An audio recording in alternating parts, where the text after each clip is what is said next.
सोचिए, आपने एक स्टार्टअप शुरू किया, करोड़ों की फंडिंग मिली, मीडिया इंटरव्यू हुए, लोग आपको इंडिया का अगला यूनिकॉर्न फाउंडर कहने लगे और फिर सिर्फ कुछ महीने में सब खत्म। ऑफिस बंद, एम्प्लॉय चले गए, इन्वेस्टर पीछे हट गए और स्टार्टअप इतिहास बन गया। भारत में हर साल हजारों स्टार्टअप शुरू होते हैं, लेकिन शॉकिंग सच यह है कि लगभग 90% स्टार्टअप ही सरवाइव नहीं कर पाते। आज हम बात करेंगे भारत के टॉप 5 स्टार्टअप फेलियर्स की, लेकिन यह सिर्फ फेलियर स्टोरीज नहीं, यह वो लेसन्स हैं जो अगर आपने समझ लिए तो शायद आपका फ्यूचर स्टार्टअप बच सकता है। हम अक्सर सक्सेस स्टोरी सुनते हैं, फ्लिपकार्ट, जोमेटो, पेटीएम, लेकिन सक्सेस के पीछे छिपी होती हैं सैकड़ों फेलियर्स की कहानियां। स्टार्टअप फेल इसलिए नहीं होते कि आइडिया खराब था, बल्कि इसलिए होते हैं क्योंकि टाइमिंग गलत थी, एग्जीक्यूशन कमजोर था, या फिर फाउंडर मार्केट को समझ नहीं पाते। स्टार्टअप दुनिया में एक रूल है, आइडिया चीप होता है, एग्जीक्यूशन प्राइसलेस। और आज की स्टोरीज आपको वही रियलिटी दिखाने वाली। पहली कहानी हाउसिंग.com।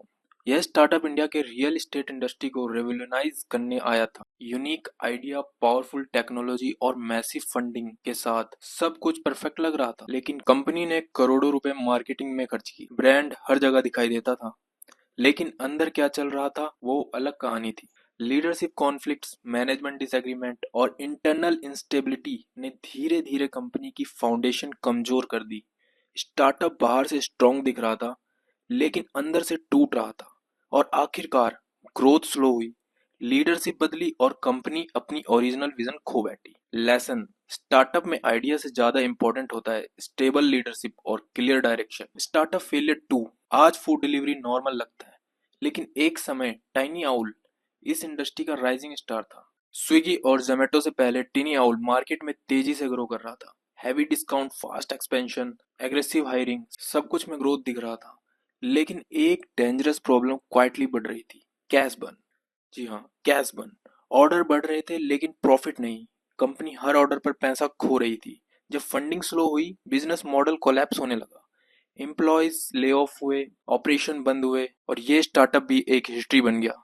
इससे लेसन मिलता है हमें, ग्रोथ दिखाना आसान है, सस्टेनेबल बिजनेस बनाना मुश्किल। Startup failure 3, स्टेजिला। जी हाँ, स्टेजिला का सपना था इंडिया का एयरबीएनबी बनना। प्लेटफॉर्म तेजी से एक्सपेंड हुआ, इन्वेस्टर इंटरेस्टेड थे, ट्रैवल इंडस्ट्री बूमिंग थी, लेकिन कंपटीशन अंडर एस्टिमेटेड था।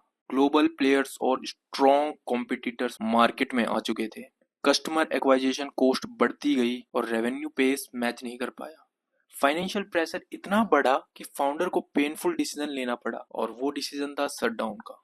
यह फेलियर सिर्फ बिजनेस नहीं था, इमोशनल जर्नी भी थी। इससे लेसन मिलता है, मार्केट में एंटर करने से पहले कंपटीशन की डेप्थ समझना जरूरी है। Startup failure 4, Dazo. Dazo healthy food delivery startup था। आइडिया परफेक्ट था, बिजनेस प्रोफेशनल्स के लिए हेल्दी मील्स, फंडिंग मिली, डिमांड भी थी, यूजर खुश थे।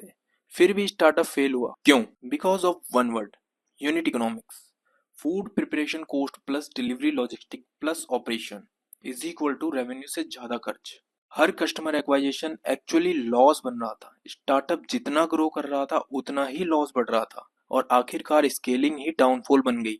लेसन, अगर हर सेल पर लॉस हो रहा है तो ग्रोथ सक्सेस नहीं, वार्निंग साइन है। Startup failure 5, ask me.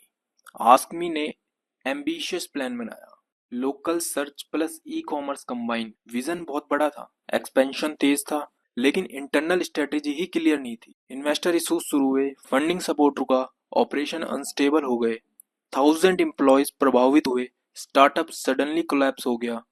यह रिमाइंडर था कि स्टार्टअप सिर्फ आइडिया नहीं, इकोसिस्टम भी होता है। लेसन, राइट इन्वेस्टर और अलाइंड विजन स्टार्टअप सर्वाइवल के लिए इसेंशियल है, या फिर कह सकते हैं बहुत जरूरी है। Now biggest lessons. इन सभी फेलियर से 5 पावरफुल लेसन्स निकलते हैं। पहला, लीडरशिप क्लियरिटी जरूरी है, और दूसरा, प्रॉफिटेबिलिटी इग्नोर नहीं कर सकते। तीसरा, कंपटीशन हमेशा एनालाइज करें। चौथा, यूनिट इकोनॉमिक्स समझें। और पांचवा, इन्वेस्टर्स पार्टनर्स होते हैं, सिर्फ फंडर्स नहीं। स्टार्टअप फेलियर एंड नहीं होता, असल में फेलियर एंटरप्रेन्योर्स की सबसे एक्सपेंसिव और सबसे वैल्यूएबल एजुकेशन होती है।